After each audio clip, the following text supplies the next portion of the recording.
ನಾಗರಿಕರಿಗೆ ಭಾಗವಹಿಸಿದ್ದೇನೆ. ಕೇವಲ ನಾನು 2 ನಿಮಿಷದಲ್ಲಿ ನನ್ನ ಮಾತನ್ನು ಮುಗಿಸ್ತೇನೆ. ಮಾನ್ಯ ಶಾಸಕರಿಗೆ ಒಂದೇ ಪ್ರಶ್ನೆಯನ್ನು ಮಾಡ್ತೇವೆ. ದತ್ತಾತ್ರೇಯ ಪಾಟೀಲ್ ಅವರ ಬಗ್ಗೆ ಮಾತಾಡಿದ್ರೆ ನಿಮ್ಮ ಏನು ಅವಧಿ 2 ವರ್ಷ ಅಷ್ಟು ದಿನ ಸಾಲಲ್ಲ ನಮಗೆ ಅವರ ಮಾಡುವಂತ ಕೆಲಸ ಹೇಳಿಕೆ. ನೀವು ಕೇವಲ 3 ವರ್ಷ 3 ಸಾಧನೆ ತೋರಿಸ್ರಿ ಸಾಕು.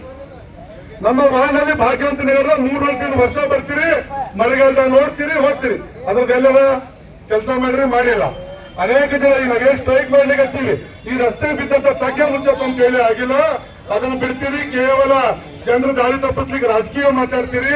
ಅಪ್ಪುಗೌಡರ ಬಗ್ಗೆ ಆರೋಪ ಮಾಡ್ತೀರಿ. ಯಾರೋ ಒಂದು ಏನೋ ಕಿಡಿಗೇರಿ ಕೊಟ್ಟಂತಹ ಹೇಳಿಕೆ ತಾವು ಕೂತ್ರ ಕೊಟ್ಟರೆ ಸಮಂಜಸ ಮಾಡ್ಕೊತೀರಿ. ಒಂದು ಸಮಾಜಕ್ಕೆ ಓಲೈಕೆ ಮಾಡುವಂತ ಕೆಲಸ ತಾವು ಮಾಡ್ತೀರಿ. ಮಾನ್ಯ ಶಾಸಕರೇ, ಇನ್ನ 2 ವರ್ಷ ಅವಧಿ ಉಳಿದ ಜನ ಆಲ್ರೆಡಿ ತೀರ್ಮಾನ ಮಾಡ್ಯಾರ 2022 ಮತ್ತೆ ಅಪ್ಪುಗೌಡರು ಬರ್ತಾರ. ಅಷ್ಟು ವರ್ಷನಾಗ ಒಂದು 2 ವರ್ಷ ಕೆಲಸ ಮಾಡಿ ತೋರಿಸ್ರಿ.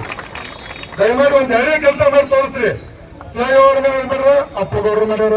ಅಂಬೇಡ್ಕರ್ ಅವರ ಹೆಸರಿನಂತ ಫ್ಲೈಓವರ್ ಮಾಡ್ಯಾರ, ಅಪ್ಪುಗೌಡರು ಮಾಡ್ಯಾರ. ಈ ರಸ್ತೆ ಅಗಲೀಕರಣ ಮಾಡ್ಯಾರ, ಅಪ್ಪುಗೌಡರು ಮಾಡ್ಯಾರ. ಜಯದೇವ್ ಅವ್ರು ಮಾಡ್ಯಾರ, ಅಪ್ಪುಗೌಡರು ಮಾಡ್ಯಾರ. ಗಂಡಿ ಮಾರ್ಕೆಟ್ ಅವ್ರು ಮಾಡ್ಯಾರ, ಅಪ್ಪುಗೌಡರು. ಅಲ್ಲಂತರ ಪಟ್ಟರಿ ಏನ್ ಮಾಡ್ರಿ? ಬೇಕಲ್ಲ, ಬಿಡ್ತೀರಿ. ಏನೋ ಯಾರನ್ನ ಪ್ರತಿಭಟನೆ ಮೇಲೆ ಅಪ್ಪುಗೌಡರ ಬಗ್ಗೆ ಆಪಾದನೆ ಮಾಡ್ತೀರಿ. ಅದು ಬಿಟ್ಟು ಇನ್ನು ಅಪ್ಪುಗೌಡರ ಮೇಲೆ ಪಾಪ ಮನೆ FIR ಮಾಡೋರು, ಸುಳ್ಳು FIR 12 ತಾಸನಾಗ FIR ಆಯ್ತು ಪೊಲೀಸ್ ಇಲಾಖೆ ವತಿಯಿಂದ.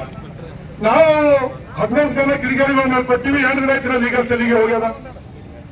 ದಯಮಾಡಿ ಪೊಲೀಸ್ ಇಲಾಖೆಯವರಿಗೆ ಮನವಿ ಮಾಡ್ತೀವಿ. ಇದು ಕೇವಲ ಒಬ್ಬ ಅಪ್ಪುಗೌಡರ ಮೇಲೆಲ್ಲ, ಅನೇಕ ಜನ ಹಿಂದೂ ಸಮಾಜದ ಮೇಲ, ಯುವಕರ ಮೇಲೆ ಇದೊಂದು ಅನ್ಯಾಯ ಆಗ್ಯದ. ದಯಮಾಡಿ ಈಗಾದ್ರೂ ಆ ಕಿಡಿಗೇಡಿಗಳಿಗೆ ಒಂದು ಕಡಿವಾಣ ಹಾಕ್ರಿ. ಯಾಕಂದ್ರೆ ನಿನ್ನೆ ತಾನೇ ಮತ್ತೊಬ್ರು ಹೇಳಿಕೆ ಕೊಟ್ರ. ಹೇಳಿಕೆಯನ್ನು ಅವ್ರು ಸಮರ್ಥನೆ ಮಾಡಿಕೊಂಡು ನಮ್ಮ ನಾಯಕರು ಅಲ್ಲಿರುವಂತ ಸಮಾಧಿಗೆ ಹೋಗಿ ಮತ್ತೆ ಸಾರ್ವಜನಿಕರಿಗೆ ಕ್ಷಮೆ ಯಾಚನೆ ಆಗತ್ತ. ನಾವೆಲ್ಲ ಕಾರ್ಯಕರ್ತರು ಒಂದೇ ಮಾತು ಹೇಳಿಕತ್ತೀವಿ. ನಾವು ಅವ್ರು ಕ್ಷಮೆ ಯಾಚನೆ ಮಾಡಿದ್ರೆ ನೀವು ಯಾರು ಕಿಡಿಗೇಡಿಗಳ ಬಗ್ಗೆ ಮಾತಾಡ್ರಿ. ಅವರು ಮನೆಗೆ ಬಂದು ಸಾರ್ವಜನಿಕವಾಗಿ ಕ್ಷಮೆ ಕೇಳಬೇಕು. ನಗರದ ಸರ್ವರ್ ಎಲ್ಲರೂ ಪ್ರಯೋಗ ಬಂತು ಅವ್ರು ಕ್ಷಮೆ ಯಾಚನೆ ಮಾಡಬೇಕು. ಇಲ್ಲ 10,000 ಮಂದಿ ಕಲ್ತು ನೀವು ಅಲ್ಲಿರ್ತಾನೆ ಅಲ್ಲಿ ಬರ್ತೇವೆ. ದಯಮಾಡಿ ಮತ್ತೊಂದು ಮನವಿಯನ್ನು ಮಾಡ್ತಾನೆ. ಅಭಿವೃದ್ಧಿ ಮಾಡಿ, ರಾಜಕಾರಣ ಮಾಡೋಣ ಅಂತ 1 ವರ್ಷ ಟೈಮ್ ಅದ.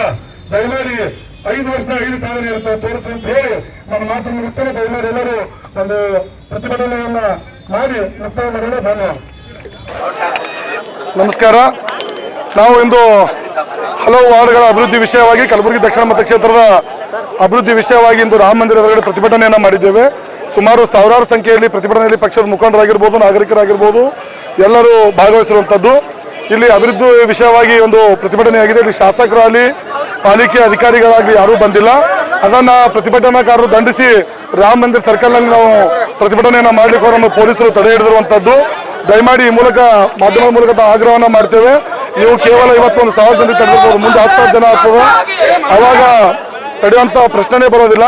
ಇದನ್ನು ಬಿಟ್ಟು ನಮ್ಮ ನಾಯಕರಂತ ಅಪ್ಪುಗೌಡರ ವಿರುದ್ಧ ಏನು ಅನೇಕ ಸಾಮಾಜಿಕ ಜಾಲತಾಣದಲ್ಲಿ ಅನೇಕ ಕಿಡಿಗೇಡಿಗಳು ಒಂದು ಖಂಡನೆಯನ್ನು ಮಾಡ್ತಾ ಇದ್ದಾರೆ. ಅದನ್ನು ಖಂಡಿಸಿ ಕೇವಲ ಅಪ್ಪುಗೌಡರ ಅಭಿಮಾನಿಗಳಷ್ಟೇ ಅಲ್ಲ, ಹಿಂದೂ ಅಭಿಮಾನಿಗಳು, ಹಿಂದೂ ಸಮಾಜದವರು ಅವ್ರ ಬೆಂಬಲಕ್ಕೆ ನಿಂತಿದ್ದಾರೆ. ದಯಮಾಡಿ ಪೊಲೀಸ್ ಅಧಿಕಾರಿಗಳಲ್ಲಿ ಸರ್ಕಾರದ ಮನವಿಯನ್ನು ಮಾಡ್ತೇನೆ. ನಮ್ಮ ಶಾಸಕರ ಮೇಲಿನ ದತ್ತಾತ್ರೇಯ ಪಾಟೀಲ್ ಅವರ ಮೇಲಿನ ಒಂದು FIR ವಾಪಸ್ ತೆಗೆದುಕೊಳ್ಬೇಕು. ಆ ಕಿಡಿಗೇಡಿಗಳ ಮೇಲೆ FIR ಮಾಡಬೇಕು. ಇಲ್ಲ ಅಂತಂದ್ರೆ ಇವತ್ತು 1,000 ಆಗಿದೆ, ನಾಳೆಗೆ 10,000 ಆಗ್ತದೆ. ದಯಮಾಡಿ ಜನ ಇದು ಆಗೋಕ್ಕಿಂತ ಮೊದಲು ತಾವು ಇದನ್ನು ಎಚ್ಚೆತ್ತುಕೊಳ್ಬೇಕು. ಮತ್ತು ಮುಖ್ಯವಾಗಿ ಇನ್ನು ಅಭಿವೃದ್ಧಿ ವಿಷಯಕ್ಕೋಸ್ಕರ ಇಷ್ಟು ಜನ ಹೆಣ್ಮಕ್ಳು, ತಾಯಂದರು, ಹಿರಿಯರು ಎಲ್ಲರೂ ಬಂದಾರ.